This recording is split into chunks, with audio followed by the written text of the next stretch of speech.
All right, so we are back, and today we are talking about why Tommy Fury is KSI's most dangerous opponent. Whether it's his Optimus Prime built frame or his Fury fighting family name, KSI is in for the hardest fight of his career. Why? The breakdown. Let's go.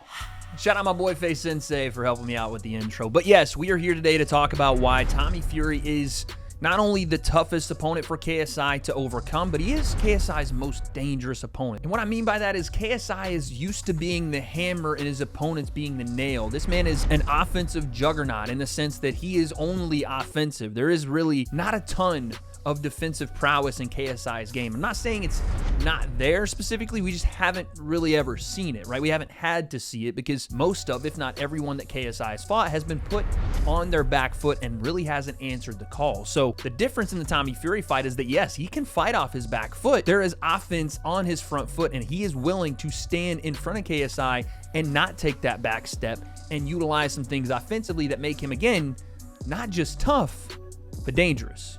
Let's take a look at what I mean. It's KSI versus Temper, right? This was one of the first times we'd gotten to see an extended form of what KSI could be when it wasn't Pineda kind of complaining about back of the head shots or Swarms doing his ballerina dancey dance. I'm on my fancy pants. Okay, you get what happened there. This was, again, the first time we got to see a little bit more from KSI than we really had in the last 3 years. So KSI came out, like we talked about, aggressive, but there was some patience here. He was just working his jab, circling away from the power of the left-handed guy. But Tommy does get a jab off here under KSI's range a bit. And again, it's almost like KSI is just, not really reactive to it. And that's, again, it's not a huge deal for the Tommy fight, but you have to be switched on defensively from rip with Tommy Fury, because if, again, he starts landing like this and there's no reactions to shots, where, again, Temper slips inside of this shot and goes to the body with his lead hand, KSI could easily throw this right hand and catch Temper on the chin, and this fight probably ends here right away. But KSI is still feeling his way into it. He's not necessarily switched on just yet. And again, off his back foot, the counter ability is something I haven't seen from JJ yet. Not saying it's not there, we just haven't seen it. And again, you see KSI right away get caught here with a lead hand from Tommy. Again, it's a southpaw, but you're not seeing great reactions to shots coming back at him. He's just hopping himself into range and then getting caught with something on the lead hand, where, again, he's looking to be so offensive that the regard for, is there something coming back at me, maybe isn't there yet. And again, KSI has said many times, I will take shots to give shots. If that's the mindset with Tommy Fury, this fight isn't going to go well. You can't try to walk through everything Tommy has just to land the big one, because the percentage chance of you actually landing the big one goes down each time you eat a jab or you eat that right hand or you throw that big one and your energy depletes a little more. And again, JJ has really no regard for Temper's jab here. And this is just, again, a respect thing, I think, where he didn't respect Temper's ability to hurt him, because he gets caught with this stuff, again, from a guy with a longer reach. Not that Tommy's taller than JJ, but he is a longer reach. And it does reset the action, where JJ isn't really able to get started with that pressure, that pace, that forward ability that is built off him being able to get to range and then the combinations come out, not the combinations to get him to range, if that makes sense. That's another thing. Like, even this coming into range, like JJ, again, gambles here. This is a complete gamble, but Tommy just touches him with the right hand. There is no malice behind that shot. It's just him being touched, which is why JJ doesn't respect anything Tommy does to keep him from range. But this can't be the way that JJ enters range. That can't be it. The head has to move off center, or that happens, right? You have to move that head off center when you throw these combinations, and coming straight into range behind it is going to get that. Even from Tommy, and again, we're talking about a southpaw in Temper, but even in Tommy, who is an orthodox fighter, that jab will come out if JJ stays right here as he comes forward. Watching KSI react to punches is something that, again, is a bit foreign to him, right? The hook does get the head off center here a tad bit, but it's more so just to throw his lead hand out and then come upstairs with the uppercut. And again, this is just the Temper fight, but this wasn't that long ago. And again, we haven't really seen KSI be tested defensively or as he's trying to initiate offense to protect himself. That is where Tommy Fury will again, have some success if we see some of these same mistakes and repetitive movements from KSI. He's not fighting temper.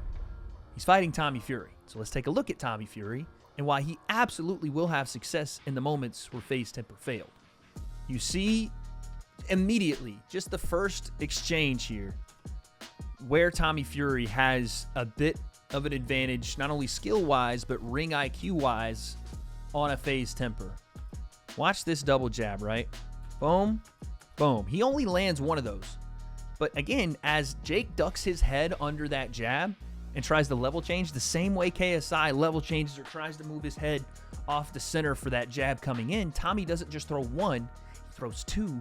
And while he's doing it, it isn't just jab, jab with no footwork. He's moving into range to land that shot. So even when he misses it, he's virtually safe here.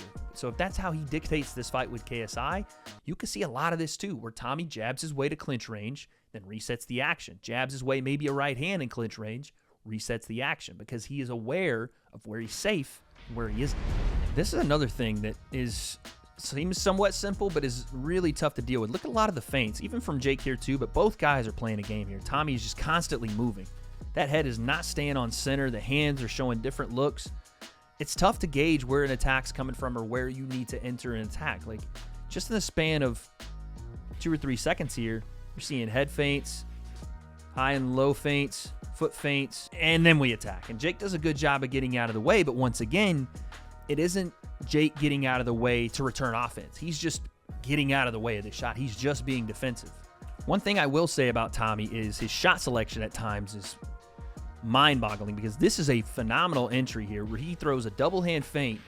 Again, Jake's trying to time a right hand, but Tommy catches him with the jab. And again, right here is the shot for Tommy to land, but he goes to the body. Again, right here, this is one of the better exchanges from Tommy Fury. He gets off center line, he resets the action, and he starts feinting. From the double hand feint, he goes jab upstairs. Okay, cool. Now, instead of trying to force this right hand over the top, where sometimes I get onto Tommy Fury for his shot selection, he touches to the head here and then goes right hand to the body. That's a solid shot, and again, he finds himself at clinch range. And again, navigation of the clinch right after. They separate, and Tommy's ready to go. Boom, boom. Jake does a decent job of getting his hands up and protecting himself at all times as per the rules, but this is what I'm talking about when I said JJ has to be switched on all the time. He legitimately has to be switched on all the time. That's a seasoned guy in there. Whether he's the best boxer in the world or not, he's still seasoned. He's still experienced. He still understands the very small nuances of boxing. Now, here is the moment JJ, I am almost certain, saw and decided this was the reason he took the Tommy Fury fight. This moment, and maybe some other stuff that he's seen, just potentially Tommy overshooting his jab and having that chin a little higher. But this is, I guarantee you, the moment. I've said it on video before. Tommy misses his jab, crowds himself, and thank goodness for Tommy Fury's frame right here, by the way. The frame of this lead hand that hits Jake's elbow is the only thing, in my opinion, that takes a little bit of the brunt off this shot, because Jake cracks him with a right hand here. And that is what KSI saw, I guarantee you, and said, yep, that's how I'm going to catch him, right there. That's how it's going to be. That right hand, and instead of him staying on his feet, when I catch him, he's going to sleep. Again, the possibility's there, but JJ does have to set that shot up. He does have to either walk Tommy onto it or get active with his lead hand. He does have to be on balance and not hitting that move in the club that only you do with your favorite girl. Poking chest step with the best. Literally popped my back. Hey, yo. But again, you're talking about the very small margins, the very small windows of opportunity there. He has to make a lot out of a little in this fight. And for him to do that, we need to see evolution. And speaking of that, he did have another fight after temper. We all know this. Joe Fournier was a no decision, and we already know why that happened. The forearm, people's elbow, we get that. But let's see if there was any growth in between those two fights. So the difference was immediately in KSI and Joe, KSI came out bladed from rip. This was not a let me hold off on showing this and box with you for a little bit, then I'm going to go bladed and hit you with something, again, a variety of different looks. Speaking of, who's looking on right here in the crowd with none other than Tommy Fury.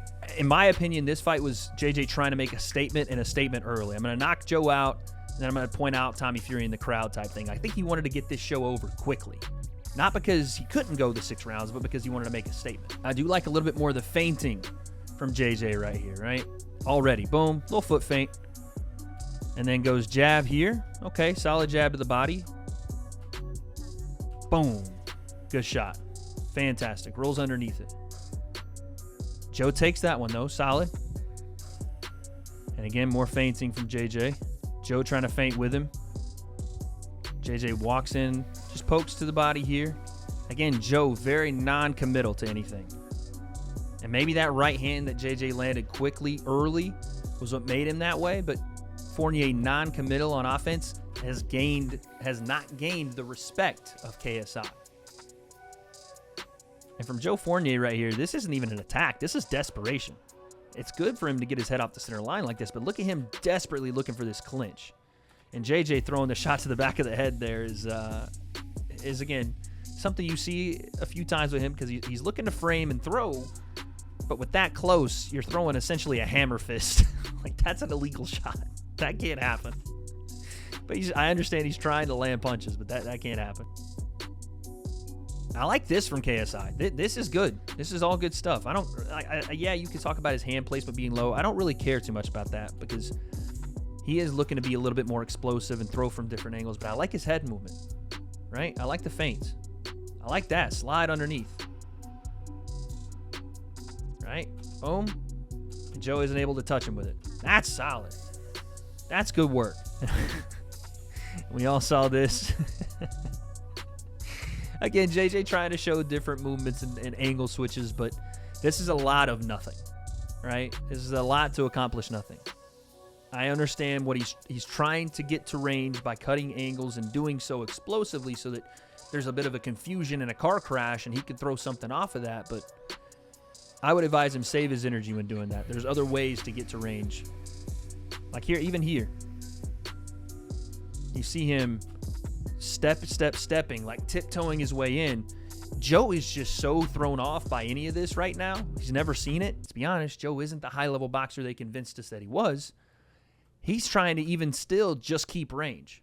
He's not looking to engage with any of the stuff KSI is doing, even when there's not a shot thrown here. Still nothing. And this is where, again, and Joe hasn't made him pay for it, but it is dangerous for JJ. This counter right hand, this jab, I mean, really anything down the pipe when JJ's doing all these big-time extravagant movements and shaking his head when he's squared up is still a dangerous place for him.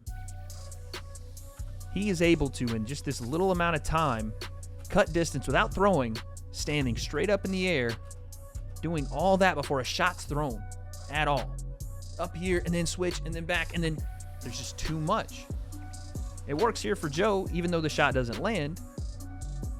That's just time for Tommy Fury to be able to gauge range and throw shots.